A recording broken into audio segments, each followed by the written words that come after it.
Palad ang isang bayan na ang Panginoong Hesus ang kanyang Diyos at tagapagligtas. Anuman ang kanyang daanan na mga pagsubok ay malalampasan. At kung ang Diyos ay maaaring maging Diyos ng isang bayan, marapat lamang na siya ay maging Diyos din ng bawat isang puso, ng bawat isang individual. Napakarami po na nagsasabing sila ay nananalig sa Diyos, sila ay makadiyos, subalit naghahari ang takot sa kanilang buhay at pinaghaharian sila ng kung ano-anong mga masasamang bunga ng takot. Meron pong isang karakter sa isang pelikula na nagulat ako at sinabi niya, "The fear of loss is a path to the dark side." Ang takot daw na mawalan at takot na matanggalan ng anumang bagay ay maaaring maging daan patungo sa isang madilim na bahagi ng pagkatao ng sinuman. And I said to myself, it's a very biblical concept. Kaya napakainam itanong sa ating sarili, malaya nga ba tayo? Sapagkat kung tayo may mga kinakatakutan, lalo't ikinakatakot na mawala sa buhay, hindi nagiging ganap ang kalayaan. What do you fear to lose? Ano po ang kinakatakot ninyong mawala sa inyong buhay? Panginoong Diyos, salamat po sapagkat kayo'y malapit sa aming puso. At sa lapit na ito, Panginoon, kami humihiling na mangusap po kayo sa amin. Nawa kayo ang maging tunay na tagapagsalita. May you accomplish your holy purpose for gathering us today, and may you accomplish that purpose in our individual hearts as well as in our collective fellowship. We pray, Father, that you may be our speaker. Through our Lord Jesus, we ask that you use your servant as your footstool, as your instrument. Lift up yourself and bless your people. Deliver us from ignorance. Deliver us from fear. In the name of Jesus, we ask. Amen. Ano po ang ikinakatakot ninyong mawala sa inyong buhay? What do most people fear to lose that can lead to the so-called dark side? The fear to lose anything that can actually lead a person to commit sin. Unang-una, people are afraid to lose their physical life. Yung buhay na ito, takot na takot mawala, kaya nga merong handang pumatay, may handang magnakaw, may handang mandaya, mabuhay lang siya. Also, people are afraid to lose other people or their loved ones. Ang problema sa pag-ibig, pag umibig ka na takot ka na mawala ang iyong iniibig. Nagkaroon ka ng anak, ayaw na ayaw mo nang mawala ang iyong anak. Nagkaroon ka ng asawa, nagkaroon ka ng kaibigan.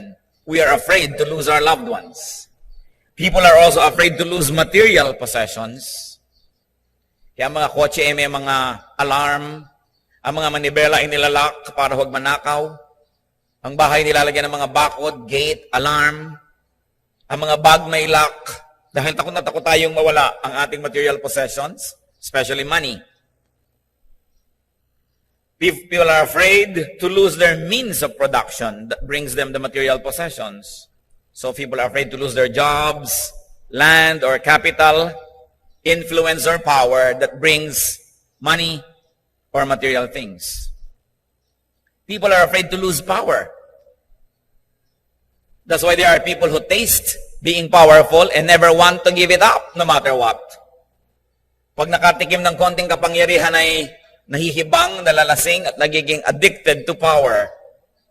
That power may be physical, it may be financial or economic, it can be social and psychological power over other people, but people are afraid to lose power. Kaya kuminsan kahit sa politika may nagbabarila, nagpapatayan kasi ayaw nilang mawalan ng kapangyarihan. May mga nandadaya sapagkat gusto nilang manatiling may kapangyarihan. Merong mga gumagawa ng masama sapagkat ayaw nila na mawala ng kapangyarihan. People can also be afraid to lose prestige. So they resort to lies, to cover up mistakes. They hire public relations people to make an image for themselves because they want to continue being prestigious and honorable and prominent even though that may not be true. People are afraid to lose pleasure, especially providers, sources of and tools for pleasure. Ayaw natin pag nakalasap na tayo ng konting sarap, ginhawa, na mawala pa yon kahit kailan. Pag nakatikim na ang tao ng air-conditioned room, ipaglalaban na talaga na lagi siyang merong air conditioner kahit hindi na niya makaya. Pag nakalasap na siya ng sarap, ng mga bisyo at layaw, handa nang ibenta ang kaluluwa, maituloy lang ang pagpapasarap. Also, people are afraid to lose their physical attractiveness, especially their youth or beauty. So kung napapansin niyo po, puro P. But among others, marami pa namang iba that people don't want to lose. But people don't want to lose physical life, people, possessions, power, prestige, pleasure, and physical attractiveness. That's why people will go through all kinds of surgery, all kinds of procedures, just to look 30 when they're actually 70. Hanggang ang puso ay makarating na sa pisngi, kapapataas ng balat. Pwede. Now, what do people do to prevent or stop such losses? Which is really the heart of the matter that we like to discuss. Among what we have said, there are still things that people would like to keep or they don't want to lose. But what people do to prevent or stop such losses can be very, very interesting. Because this, what the people do, can lead to the so-called dark side. First of all, people worry. The most fruitless endeavor that anyone can embark on is to worry. To worry about life, to worry about safety, to worry about aging, to worry about things. And then to toil. To toil endlessly and obsessively. To make and to gather more and more money, more and more possessions, so that they will be feeling more and more secure. Yan po ang ginagawa ng tao para maiwasan na mawala ang mga gusto niyang tangkilikin at hawakan sa buong buhay. Mag-alala o kaya magtrabaho ng walang humpay. People become greedy. They become selfish, unkind, even oppressive to others. Dito po nag-aaway-away ang mga pamilya, mga magkakapatid na hindi naghahati-hati ng tama sa dapat paghatian because one of them would like to have more than others, probably more worried than others about the future.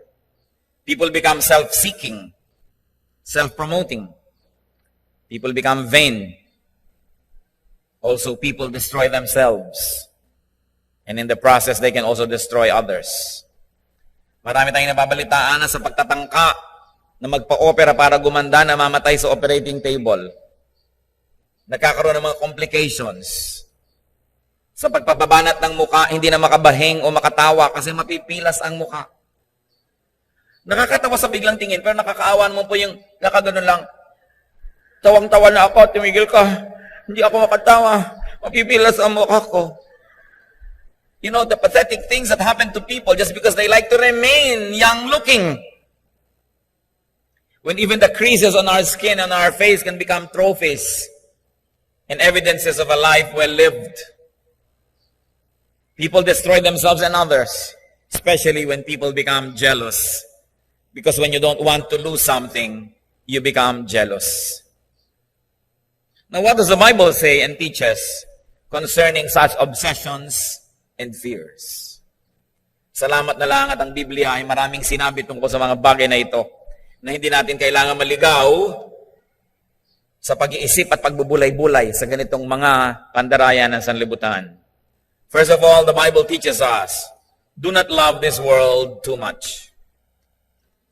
Huwag sobrang mahalin ang mundong ito. Bagamat dapat mahalin, dapat tangkilikin, dapat pag sumikapang ayusin, linisin, pag malasakitan, do not love life in this world too much. Because you are just a pilgrim. You are just passing through. Dumadaan lang tayo sa mundong ito, hindi tayo dito magtatagal talaga. James 4:14, what is your life? You are a mist that appears for a little while and then vanishes. Ano daw ba ang buhay? Isa ka lang usok na nandyan lang sandaling-sandali, ilang saglit, at pagkatapos ay nawawala. Hebrews 9:27, man is destined to die. Whenever I am asked to deliver a message in a funeral, in a wake, I always have a little regret inside of me. And I always think it would have been better to deliver this message before their loved one died. Isa po sa mga burden ng puso ng inyong lingkod, ihanda ang mga anak ng Diyos, ihanda ang mga tao sa pagharap sa mga kapaitan ng buhay. Isa dyan ay ang kamatayan ng mga mahal natin sa buhay dahil tiyak na darating yun. Mahirap magbigay ng ginhawa, ng comfort sa isang taong kaharap niya ang bangkay ng kanyang mahal sa buhay. Dapat yon bago pa man mangyari yon, nakahanda na ang ating loob sapagkat tiyak na mangyayari. The Bible says man is destined to die. 1 John 2:15, do not love the world or anything in the world. If anyone loves the world, the love of the Father is not in him. So anything that is physical only, anything that is fleeting, must not be loved too much. That should also include people. Do not love people too much. Baka mamaya ipamalitan nyo, sabi ni Pastor Ed, huwag na daw tayo magmahalan. Love people. But do not love people too much. Because they can become your idol, they can become your God. And if you love people too much, and if they leave you, if they fail to love you back, what will happen to you? Or, they love you back, and they are so good, and then they die, what will happen to you? That's why even in the Bible, when Abraham was tested by God, the test was so severe. Matagal na walang anak si Abraham, at nung nagkaanak siya, kaisa-isang anak sa kanyang asawa na si Sarah, ay sinubok siya ng Panginoon. Genesis 22 verse 2. Then God said to Abraham, take your son, your only son Isaac, whom you love, sacrifice him there as a burnt offering. Matapos manalangin si Abraham ng katagal-tagal, at nung siya ay 100 years old almost, ay binigyan siya ng isang anak. Nung ang anak niya na ito ay mga 10 years old almost, sinabi ng Panginoon, gusto ko, itali mo si Isaac, ialay mo siya dun sa altar, sunugin para sa akin. Sumunod si Abraham. It's a very, very interesting test. Could it be that God wanted Abraham to be sure that Isaac has not replaced God in his heart? Dahil pag nagkaroon ka ng anak, pwedeng mapalitan na ang lahat. Pati asawa na papalitan pag may anak. Yung anak ko, pagka mabuti ang grades. Yung anak mo, pagbabagsakin. No? Pero anak ko, maraming mga asawa nagsaselo sa anak dahil parang nalimutan na siya ng asawa niya mula nung nagkaanak. Lalo siguro ko 100 taong ka naghintay. Tapos ngayon, hihingi ng Diyos. Sinunod po yan ni Abraham.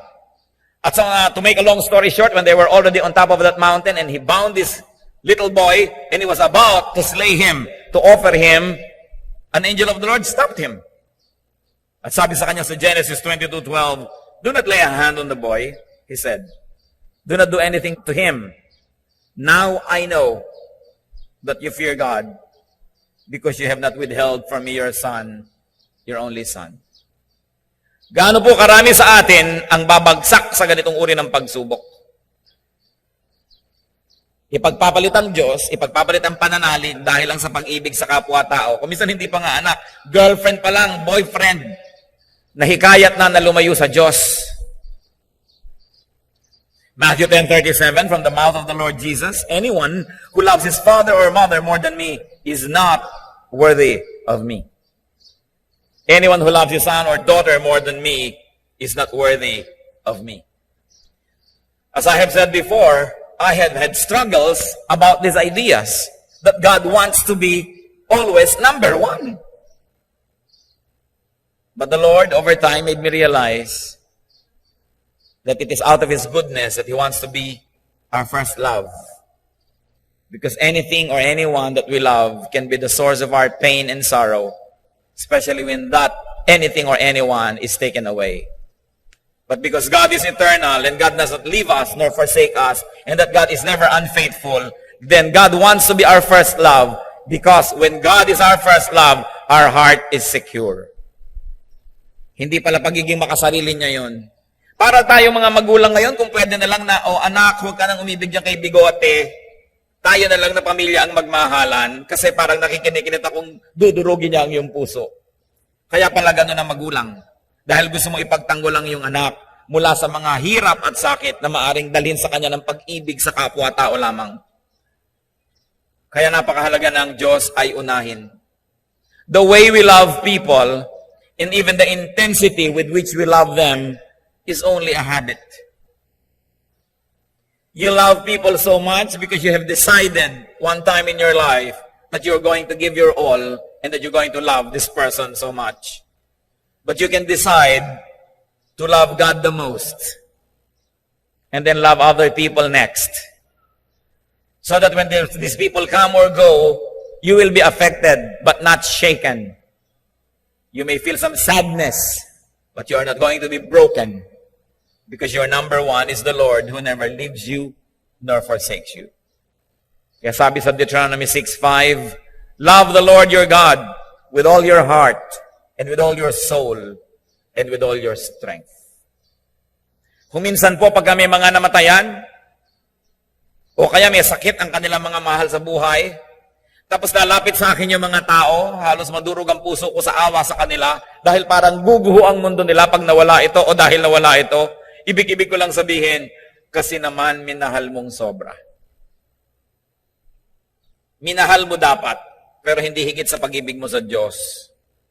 Na gayong nawala siya sa iyong buhay, gusto mo magtirintas kahit kalbo ka. Nakatingin ka sa lumulubog na araw, kahit gabi na. Kasi sobra ka nagmahal.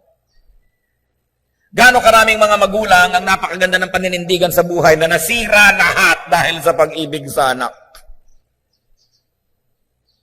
Gaano karaming mga amor proprio at dangal ang niyurakan, binaliwala dahil sa bulag na pag-ibig sa tao. Gaano karaming tao ang nasasaktan, ninanakawan, pinapatay pa nga ng mga gustong magbigay sa mga mahal nila sa buhay. Nakakakita kayo kumisa ng mga pumapatay, nagdanakaw dahil para mapag-aral ang anak. Dahil sa pag-ibig sa anak, isasangla ang kaluluwa. Mahalin natin ang tao, subalit dapat bilang mga nilalang ng Diyos, alam natin ang hangganan ng pag-ibig na ito. At nang sa ganon, hindi tayo sobrang kawawa. We love people, but we must set boundaries and set limits so that our holiness, our righteousness, and dignity will not be compromised. Loving people too much. When you love God the most, you are secure. Sabi sa Joshua 1:5, I will never leave you, nor forsake you. Another way to deal with such fears is do not be attached to material things. Do not be attached at all. When it comes to people, let's be attached, but not too much. But when it comes to things, do not be attached at all. Luke 12:15. Then he said to them, watch out, be on your guard against all kinds of greed. A man's life does not consist in the abundance of his possessions. If the Lord gives us nice possessions, nice, enjoy them. But if they're not there anymore, don't chase them. If they are there, salamat. Pagka wala, salamat din. 1 Timothy 6:9-10, people who want to get rich fall into temptation and a trap and into many foolish and harmful desires that plunge men into ruin and destruction. For the love of money is the root of all kinds of evil. Some people, eager for money, have wandered from the faith and pierced themselves with many griefs. Kung may pera tayo, salamat.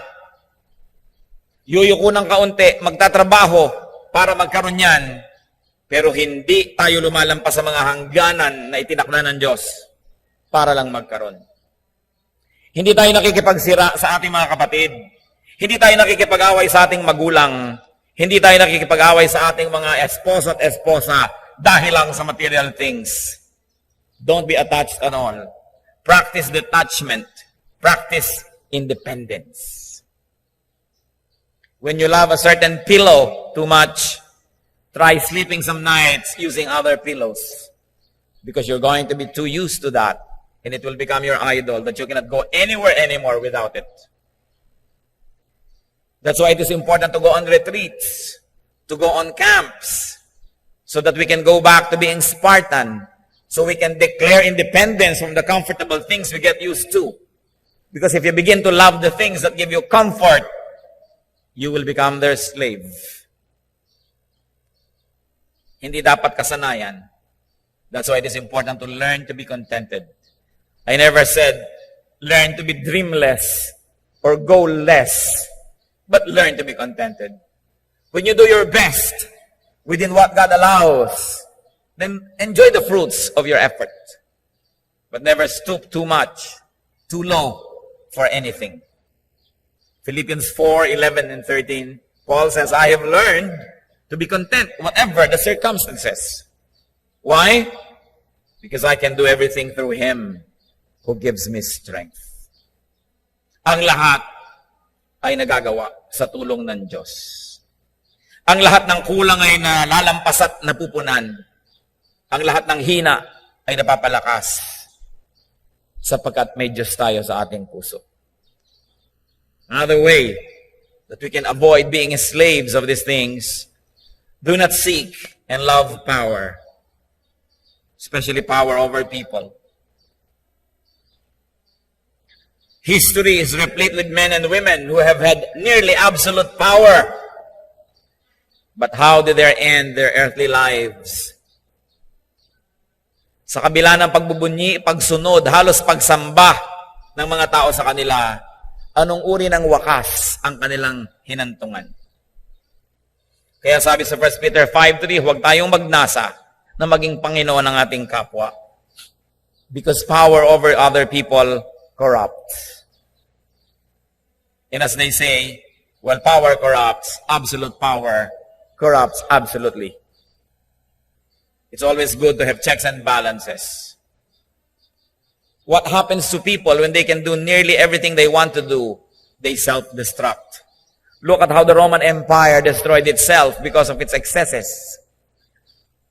Look at how nearly all civilizations reach an apex of prominence and wealth only to self-destruct.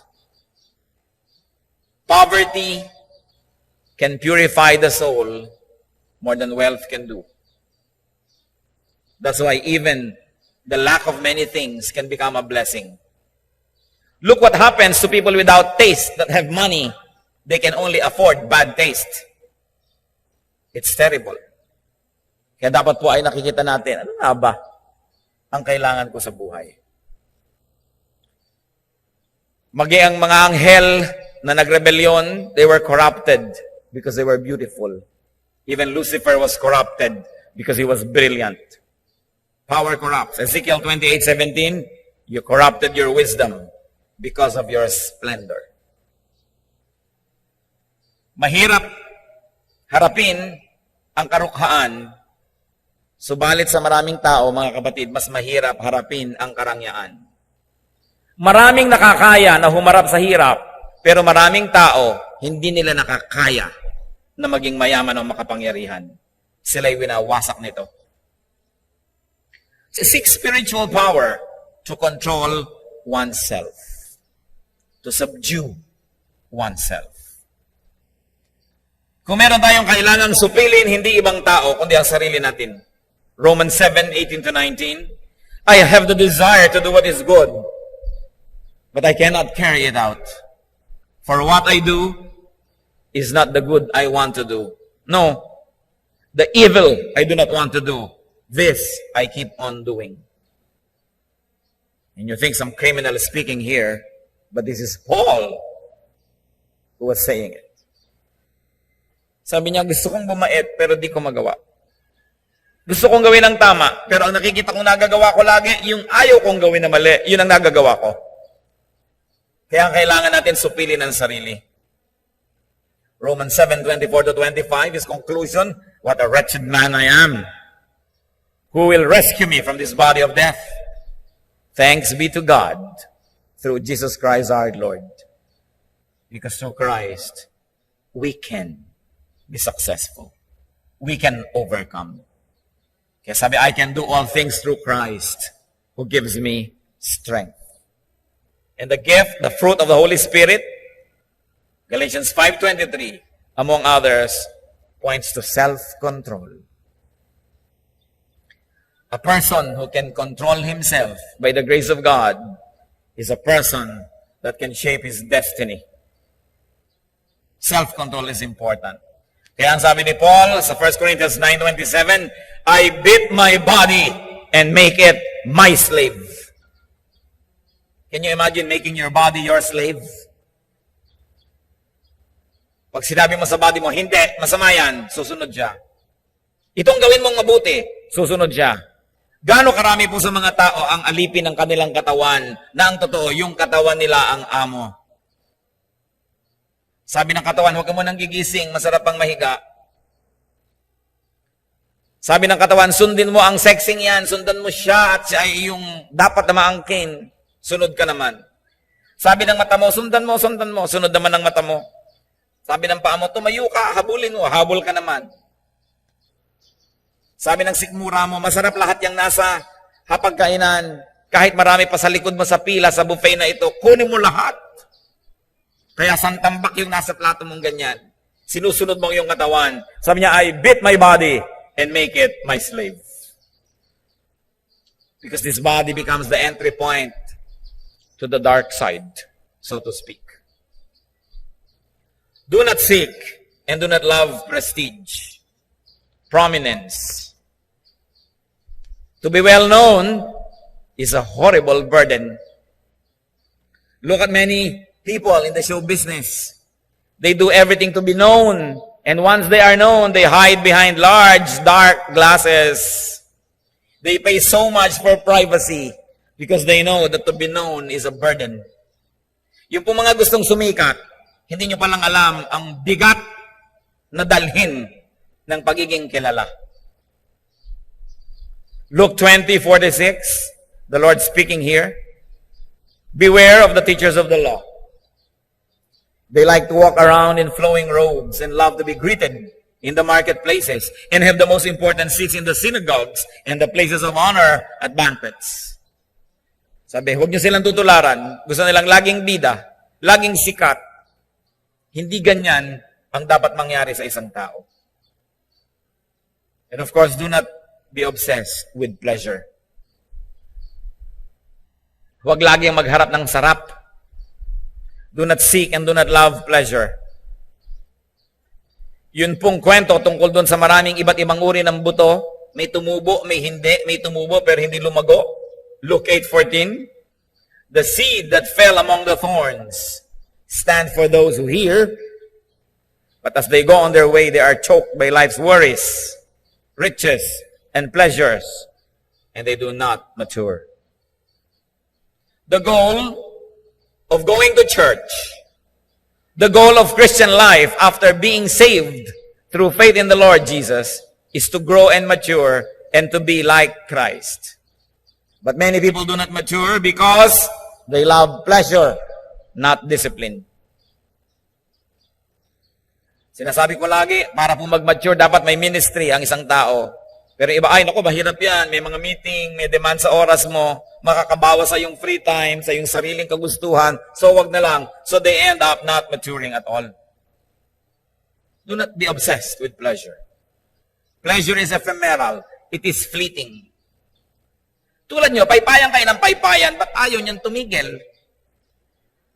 Dahil sa isang paypay mo may hangin, tas wala na ulit, kaya uulitin mo ulit, tas uulitin mo ulit, ulit ka ng ulit ng ulit ng ulit. And sometimes, the calories you burn by moving your arm makes you hotter than the wind and swift of wind that it brings to you. Ang sinasabi ko lang, sa isang paypay mo may sarap, uulitin mo ngayon, kaya ulit ka ng ulit ng ulit. Ganun po ang sarap sa buhay. You always have to work so hard to keep experiencing it. And the moment that the stimulus is not there anymore, you are empty.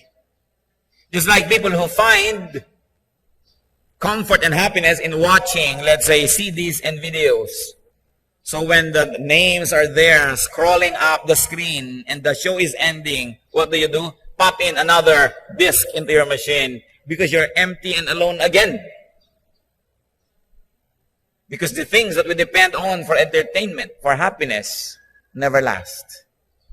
While they may be enjoyed, especially if the Lord allows you to enjoy them and gives them to you, do not love them. Treat them as a dispensable item in your life. It's there, good. If it's not there, life is still good. Kaya maganda nga sabi ko yung mga nagka-camp, nagre-retreat, when you go back to basics, when you convince yourself that you can live without many things that you have been used to. Hebrews 11:25, even Moses is commended. He chose to be mistreated along with the people of God rather than to enjoy the pleasures of sin for a short time. Siya po'y lumaki sa royal court ng Ehipto, subalit minarapat pa niya't minabuti na makilala na isang Hudyo, isang Hebreo, at maging mistulang alipin na rin tulad ng kanyang buong lahi, kaysa siya ay magpasasa sa mga sarap sa Ehipto na kadalasan ay maraming kasalanang kasama. Do not be obsessed with youth and with physical beauty. Husbands are enjoined by the Bible. Sabi niya, be faithful to the wife of your youth. It is not to the youth of your wife. Very clear, to the wife of your youth. So that if your wife grows older, especially if she looks old because of you, continue to love her. Sometimes some women are deceived and are actually obsessed and oppressed by this culture that tells them that they must look forever young. But how can you defy the forces of gravity for long? Gravity will win. So kailangan tayo sobrang obsessed dyan. Kung talagang 70, 60 ka na, natural, may konti ka ng puti. Napaka-abnormal naman na itim pa rin lahat ang buhok mo. Napaka-abnormal na niwala man lang kulubot ang iyong mukha. But when you age, and when you look older, but that is backed up by wisdom, by so much love and services we have rendered to people and to God, our old age looks become a passport to glorifying God. Hindi baling nagmumukhang matanda ang tao basta may pinagkatandaan. Basta may pinuntahan ang kanyang pagtanda. Hindi pagbuka ng kanyang bibig ay puro walang katuturan na naman ng mga lumalabas sa kanyang bibig. Dapat talaga siya magmukhang 10 years old. 1 Peter 3:3-4, your beauty should not come from outward adornment, such as braided hair and the wearing of gold jewelry and fine clothes. Instead, it should be that of your inner self, the unfading beauty of a gentle and quiet spirit, which is of great worth in God's sight. Hindi po sinasabi sa mga babae na magmukha na lang kayong losyang o tiriringray. Sinabi, magandang-maganda kayo. God is God of beauty. Pero kung ang ipinagmamalaki nyo lang na kagandahan, 3 oras kayo nagtirintas. Naganggasantol ang mga perlas ninyo, kaya pala nagkakadaubusan ng perlas sa Mindanao, suot nyo lahat ngayon. Kung yan lamang at wala namang iba sa kalooban, bali wala. Ang tunay na magandang kagandahan, bukod sa nakikita ng mata, ay yung kagandahan ng kalooban. Don't get this scripture wrong, kasi akala nila to be Christian is just to look as if nature has devastated and left you like that. It's good to be well appointed. But if that's all that there is, then that's not much. He says, instead it should be that inner sense, which is precious in God's sight. At hindi masyadong magastos yung beauty care na yon. Hindi masyadong mahirap gawin. Affordable to all. Ano po ang challenge sa ating pinag-uusapan mula pa kanina? What you desire to have. What you desire to keep. what you fear to lose will become your master. Ano man ang gusto nyo, hinahangad na makamit, hinahangad na huwag mawala, yan ang inyong magiging amo. Kaya may mga tao, may payong, ang ganda-gandang payong, ayaw gamitin pag umuulan dahil baka kalawangin. Amo ang payong. Ang ganda-ganda ng sapatos, huhubarin, maglalakad sa baha, di bali na makatungtong na mga basag na bote, na mga bakal na matatalim, huwag lang mabasa si sapatos. Yan ang sinasabi nating amo ang mga gamit. Bibili ng magagandang sofa, tatakpan ng kapote, at tapos uupo sa monoblock. Magpapagawa ng magandang kusina, ayaw gamitin at doon sa dirty kitchen. Magkakaroon ng magagandang plato pagkatapos kumakain sa mga lata-lata at sa tansan. Kasi baka mabasag ang plato. Bibili ng magandang kama at pag nagusot ni Mister, pababangunin pa si Mister para ayusin ang nagusot, kaya sa iba na lang kama nahihiga. Sa kama ni Kumare na pwedeng magusot. Tayo po ba'y mga alipin ng mga bagay-bagay? Tatandaan po natin, hindi ko sinasabing maging bulag sa kayo. Pero pag meron tayong mahalagang bagay na ibigay ng Diyos, enjoy it. Pero kung nawala, after your best efforts to keep them, ituloy ang buhay. Life goes on. Something's lost and something's gained in everyday life. You cannot keep everything. You have to unload. Your hands must be free of all blessings so that they have space for new ones. May nawawala sa pang-araw-araw na buhay. Tulad ng mga dahon ng puno, kung ayaw nilang maglaglag ng lumang dahon, walang espasyo para magkaroon ng bago. There is constant renewal in life. You cannot hold on to things forever. They have to be left behind. Be free. Do not desire. Do not be attached. Kung meron, meron. Kung wala, wala. Your desire, your passion will make you possessive. Your desire will make you selfish. It will make you jealous. It will make you suspicious, worrisome, and afraid. Your fear of loss can lead you on the path to your dark side, to our sinful nature. James 4:2-3. You want something, but don't get it. You kill and covet, but you cannot have what you want. You quarrel and fight. You do not have because you do not ask God. When you ask, you do not receive because you ask with wrong motives, that you may spend what you get on your pleasures. So this is the reason why many people lack many things. Because they don't ask God. And even if they did ask God, they are asking with wrong motives. So God doesn't give to them. Be free from desire. Be free from attachment. And you will have no loss to fear.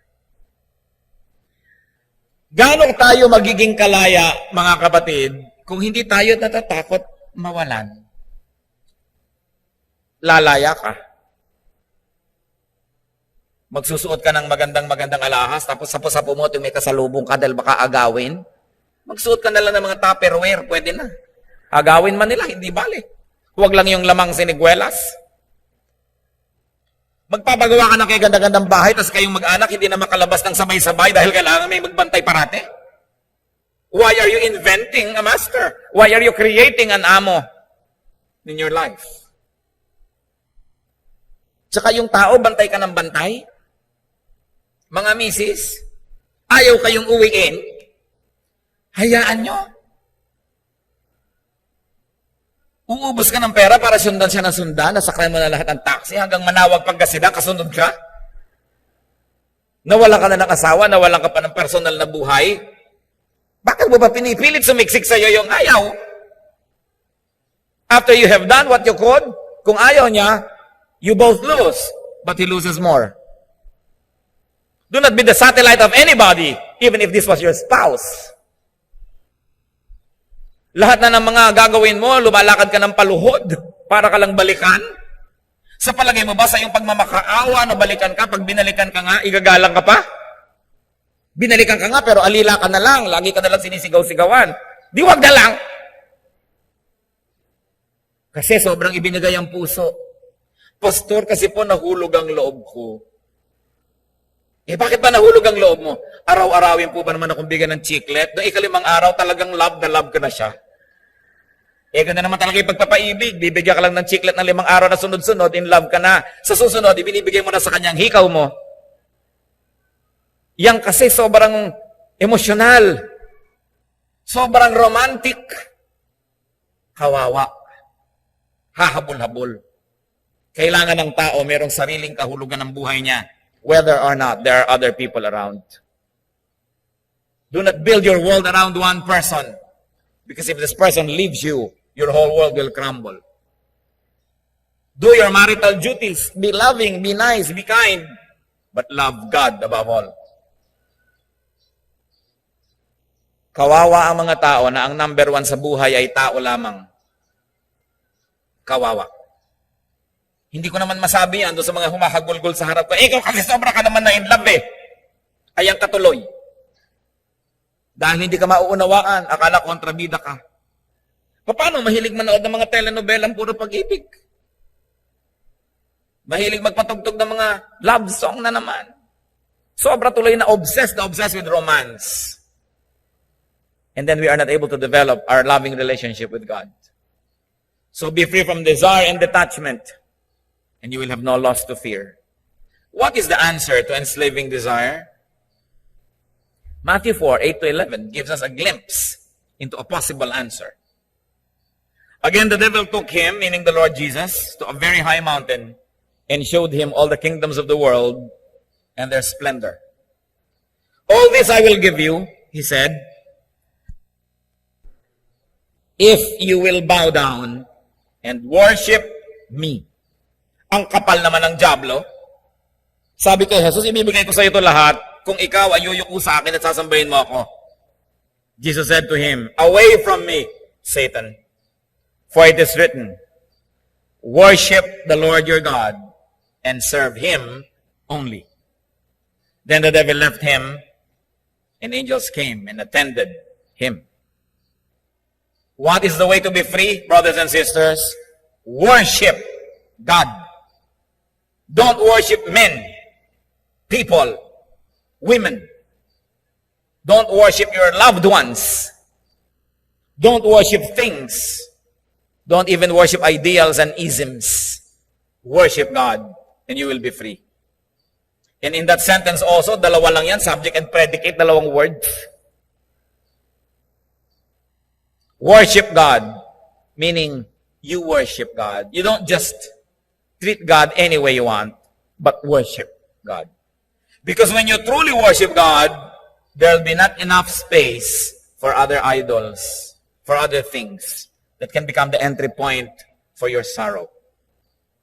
Put God first, and everything and everyone else will fall in their right places.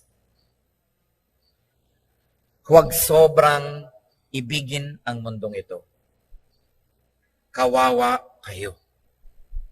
Learn a certain detachment by being attached to God. Kailangan umiinog ang mundo natin sa ating Panginoon. Well, we have family, we have friends, we have endeavors, we have businesses, we have livelihood. All these are but temporary. One time, the Lord was asked, sino po ba sa maraming naging asawa na namatay isa-isa, nag-asawa uli, namatay, nag-asawa, namatay, pagdating doon sa kaharian ng langit, sino pong asawa niya? At napakalino ng sagot ng Panginoon, wala na siyang asawa doon. So yung asawa niyo ngayong katabi niyo, ang totoo lang, hindi niyo na siya asawa sa kabilang buhay. Pero huwag niyo namang itakwil ngayon pa lang.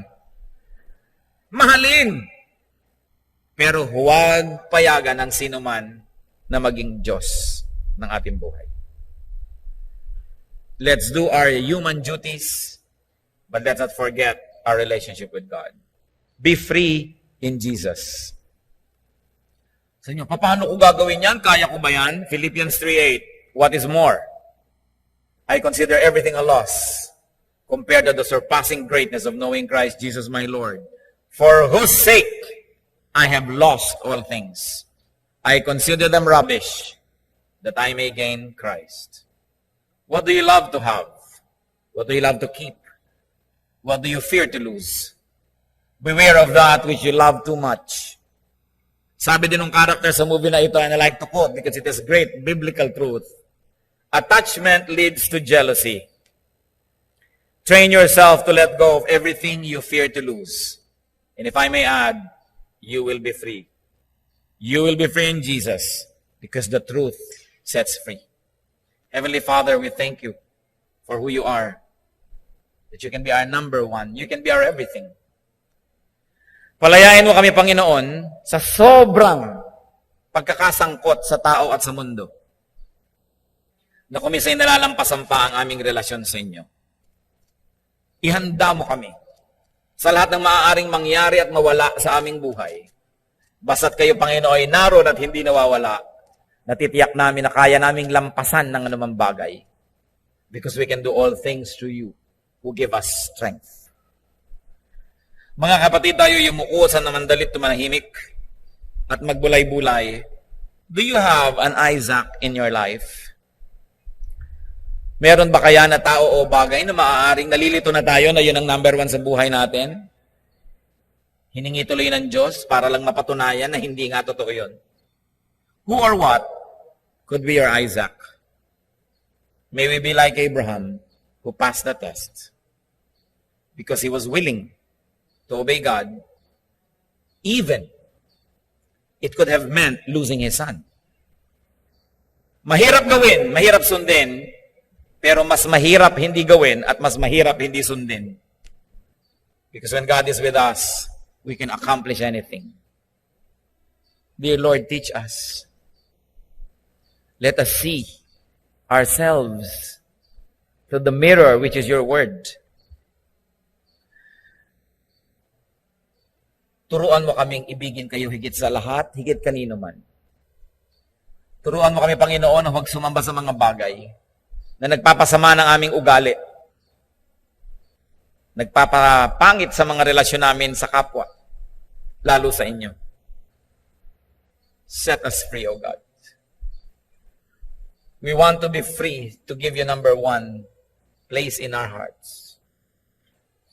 We don't want to be a slave of things and people. It is for freedom, for our freedom that Jesus died. Magbulay-bulay tayo sandali, mga kapatid. Let's bow before the Lord and ponder the realities of our life. If there's anything that enslaves you, declare freedom right now. In the name of Jesus.